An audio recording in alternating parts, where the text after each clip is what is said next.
40 years ago, no doubt within the memory of some of these people, the Arabs of Palestine made up the great majority of the population in that country. They were a majority not simply in their own areas, in towns like this one, Hebron, in what is now the occupied West Bank. They were a majority in the country as a whole.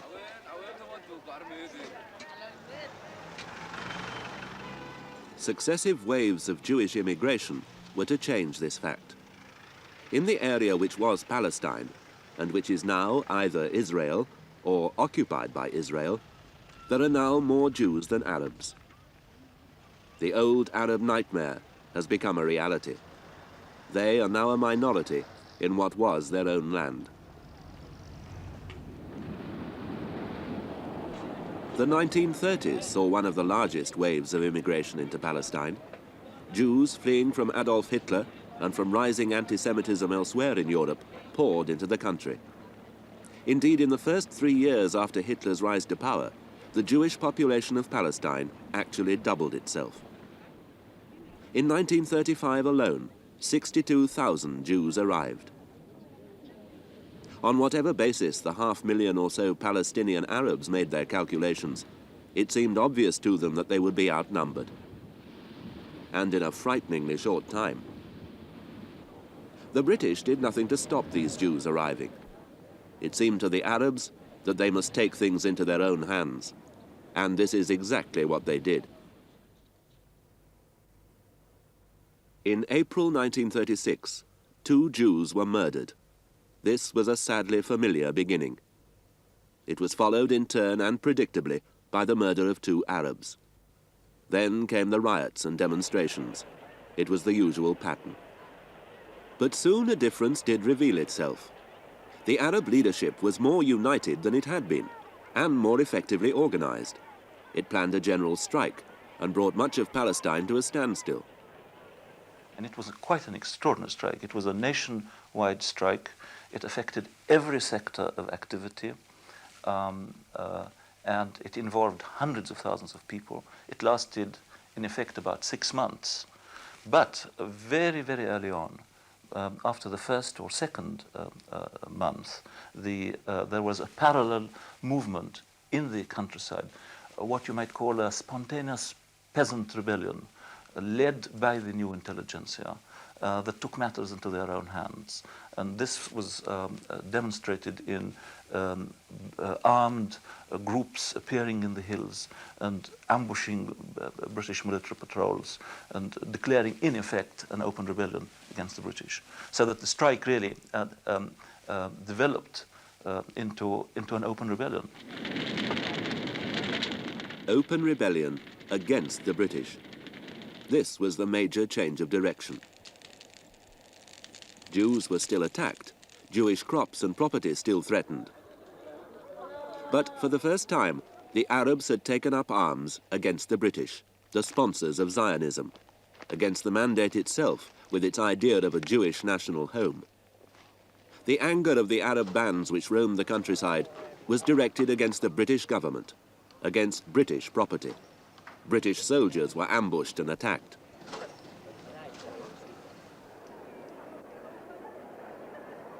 Stop Jewish immigration. This was the first and most urgent demand which the Mufti of Jerusalem, Haj Amin Husseini, pressed on the British. Haj Amin was the dominant figure. He presided over an Arab higher committee newly formed to coordinate the revolt. He enjoyed immense prestige. It had been Haj Amin who had orchestrated the more traditional religious disturbances of 1929. This time he articulated clearly the demands which underlay those earlier events. Stop immigration. Prohibit land sales to the Jews. Give us majority rule, Arab rule, now. A clear set of political goals. This was one thing. But it wasn't the only new dimension to the conflict. For the first time, the Palestinian Arabs were using arms, money and volunteers from the Arab world outside Palestine. It was at this moment in its history that the conflict became, as it has since remained, a regional one, a pan-Arab one. after a period of 6 months, order was restored. Yet another inquiry was instituted.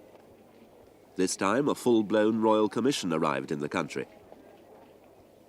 Of the many investigative bodies which have wrestled with the problem of Palestine, Lord Peel's Royal Commission of 1937 is probably the most famous. It travelled widely. It heard the passionate and familiar pleas of Jew and Arab alike. It was thorough, liberal, and compassionate. It concluded that the situation in Palestine had reached deadlock. Arab self-government and a Jewish national home were irreconcilable aims. The Commission decided that both sides had a just cause.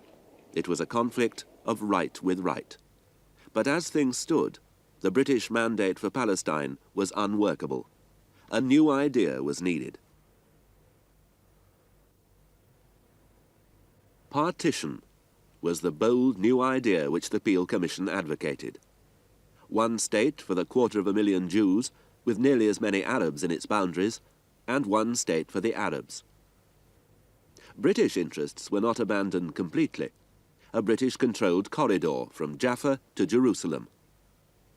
The Jews reluctantly accepted the partition idea in principle, hoping to press for more territory if it were actually implemented. For most Arabs, though, the Royal Commission's proposal was out of the question.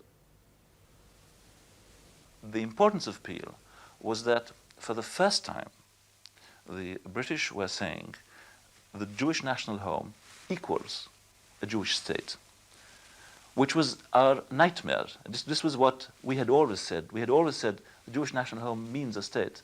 What the Zionists are up to is to establish a state on our territory. And the British had always blandly said, oh, no, this is not at all what is going to happen. Now Peel said it. And it was a turning point because having been said by the British, obviously the Zionists were not going to negate it. In fact, until then, except for the extreme Zionists, the main Zionist groups had not said a state, but once the British said a state, the Zionists were going to use that as their starting point. That was one factor. The other factor was that Peel did not only say that Jewish national home equals a state, he actually presented a map. And this map was a tremendous shock to the Palestinians because it concretized the concept of the state. It entailed in a concrete form what the situation would look on the map. September 1937. Anti-British violence broke out again.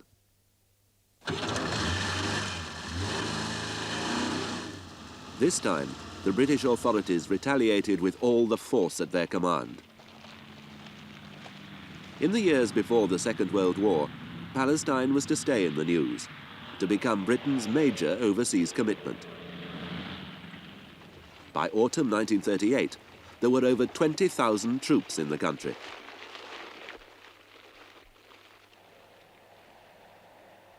The British were harsh. The entire Arab political leadership was outlawed, and the Mufti of Jerusalem fled the country. Curfews, collective punishments, searches and arrests, detention without trial. The standard apparatus of a military emergency was invoked. But throughout the period of the Arab revolt, a number of paradoxes, of apparent contradictions were to reveal themselves. The first of them, and it's a theme which is to recur, was this. Violence started by the Arabs was turned by the Jews to their own advantage.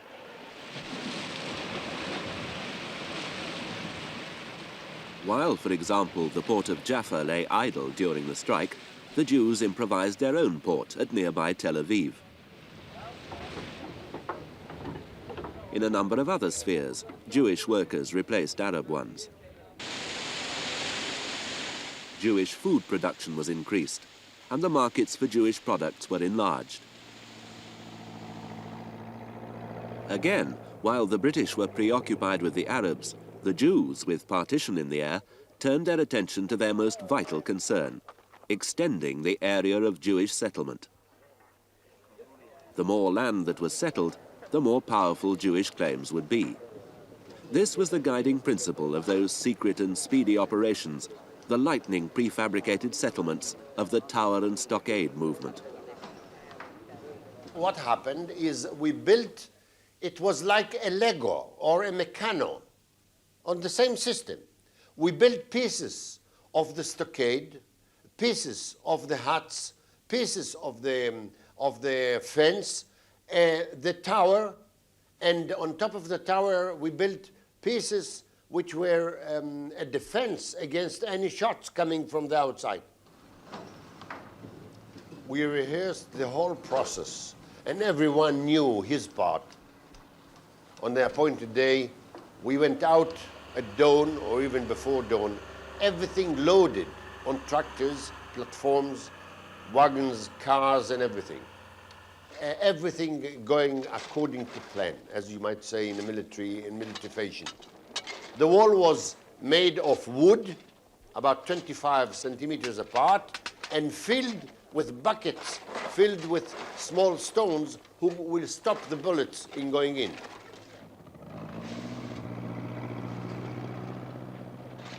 Inside there were 5 huts, complete, and the tower was in the middle, and in the evening, when everybody went back, there was a new settlement.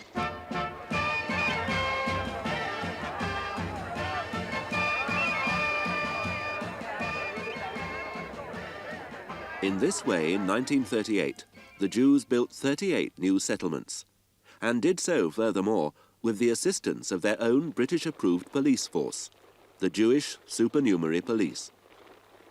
This body had been created, trained and armed by the British to defend existing Jewish settlements. In practice, it furthered Jewish interests much more positively. Indeed, many of its members were also members of the illegal Jewish underground organization, the Haganah. The supply of arms and the degree of military expertise in the Haganah rapidly increased.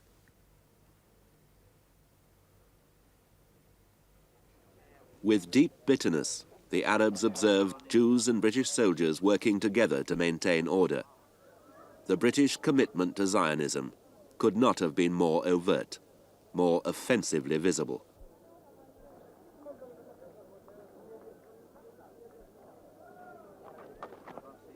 But here there is another paradox. This coalition of interests was itself more apparent than real. In London, the government of Neville Chamberlain was in fact rethinking the whole question of Britain's commitment to Zionism. The object of that commitment in the first place had been to secure British interests in the Middle East. But now that a major European war was looming ahead, the situation seemed different. It now seemed to the British that the friendship of the numerous Arab states in the Middle East was likely to serve their interests more than the gratitude of the Jews in Palestine. Chamberlain summed up the new attitude. If we offend one side, let us offend the Jews rather than the Arabs.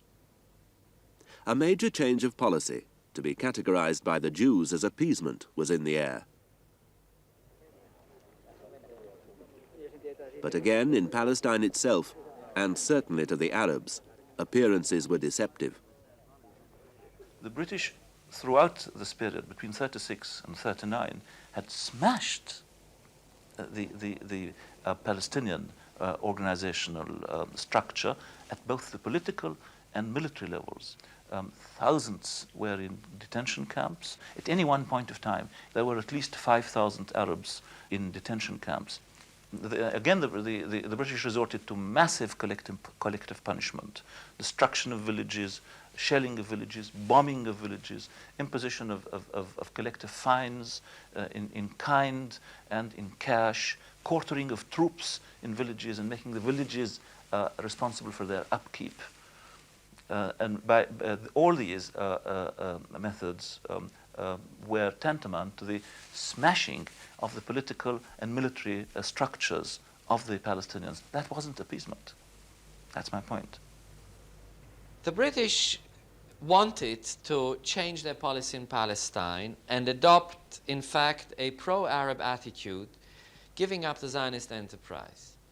They couldn't do that yielding to an armed rebellion. this would have showed up the weakness of the British Empire in 1938. And so a very large proportion of the British armed forces at the time, with the best military leaders they had, the later Field Marshal Lord Montgomery, General Wavell, they were all in Palestine at that time, suppressed the Arab rebellion quickly and efficiently, within a few weeks, in fact, in order immediately after the suppression of the rebellion to yield to the political demands.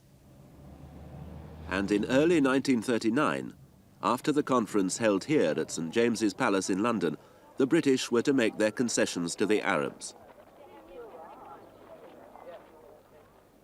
The Jews, who met separately from the Arabs, saw at once what was going on. The British were going through the motions. The conference was a ritual. British policy had already been determined. This new policy was revealed in the White Paper of May 1939. It imposed severe limits on Jewish immigration and land purchase, and, subject to certain conditions, it proposed setting up a single, undivided and independent Palestinian state within 10 years. Partition had gone, and with it any hopes of Jewish statehood in Palestine. The British then wanted to put forward a policy which would put a mutual veto on both Jews and Arabs. The Jews would be told, unless you come to terms with the Arab majority, you won't have any immigration. Immigration in the White Paper of early 1939 was limited to 75,000 in another 5 years, in the next 5 years, and afterwards no more immigration, no more Jewish immigration without Arab consent. The Jews were told, in fact, you want Arab consent for further immigration, arrive at a kind of political arrangement with the Arabs. But the Arabs were told, unless you arrive at an arrangement with the Jews, no independence. This was put not directly in the White Paper, but by implication. It was said that after 10 years' time, the idea was to give Palestine independence, and with an Arab majority, this would mean an Arab state of Palestine, provided peace and order reigned in the country. But if the Arabs didn't see to it that the Jews didn't rebel against them, then there would be no peace and order. If there were no peace and order, the British would continue to rule the country. And so you had a veto of the one on the other. Now, the last point in this was the very strong argument that was made out by the British government in early 1939 that a war was definitely coming, and that being so, the Arabs, if they rebelled even with ancient Turkish rifles in the desert, cutting British lines of communication, they would cause disproportionately big trouble to the British. And therefore, every effort had to be made to appease the Arabs.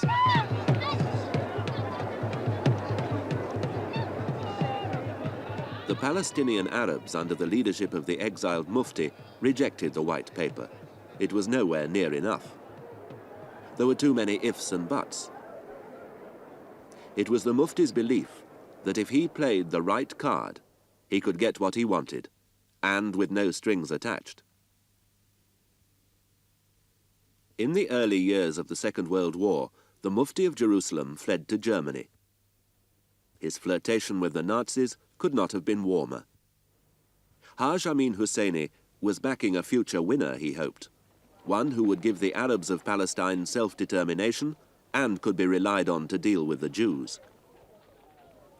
In Yugoslavia and Albania, the Mufti lent his prestige to Germany's cause by encouraging Muslims of those countries to form a pro-Nazi legion to fight in Russia.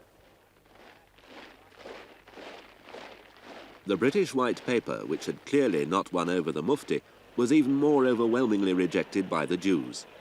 To them, the White Paper was a sellout, an act of cowardly appeasement. But still the Jews faced a dilemma. They were obliged to fight Britain over the White Paper, but equally obliged to help them in the war with Germany. Ben-Gurion gave the Jews a lead.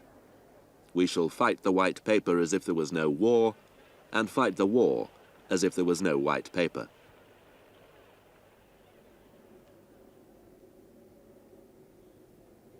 As the Second World War finally began, the predicament of the European Jews was a truly desperate one.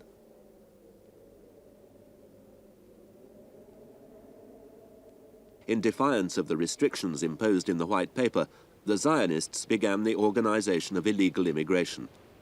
The rest of the world, it seemed, had closed its doors to the victims of Nazism. In decaying, barely seaworthy ships, the Zionists struggled to save their fellow Jews. The British and the Zionists were at loggerheads. If caught, the Jews were not allowed to stay in Palestine. It was to continue so for the next decade. There was to be no more poignant illustration of the fact that henceforward British interests and Zionist interests no longer served each other.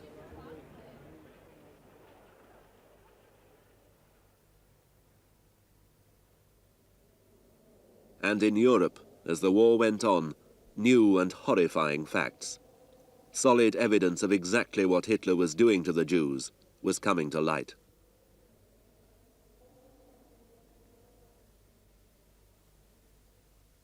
The shock was traumatic, tremendous. The result of the realization that millions of family, co-religionists, co-nationals, call them what you will, are being murdered and simply won't be there anymore after the war, meant that something had to be done to redeem the situation. It is almost not a historical reaction, but a psychological reaction. The Jews came up with a demand, formulated in May 1942, for Palestine as a Jewish state. For the first time, this was openly and clearly advocated. No longer binational parity situations, but after what has happened to us in Europe, you, the free world, are in duty bound to give us the minimum, a national existence of our own. You cannot have watched us die in Europe and not help us achieve in this little corner of the world an independence of our own within a larger Arab federation. The Zionist proposal was to have a Jewish national state in Palestine within the framework of a Mideast federation. Fine, but we want our corner. It was here, at the Biltmore Hotel in New York in May 1942, that the demand for that corner, that Jewish state in Palestine, was formulated. The setting of this meeting in America is as significant as the demand itself. Weizmann and Ben-Gurion knew that the Zionists needed new friends, new sponsors. For British interests and Zionist interests were by now diametrically opposed. It was, in fact, in due course, the support of the United States which was to make the achievement of a Jewish state possible. And it was the tragedy in Europe that provided the compelling argument. It was to be the decisive factor in the making of the state.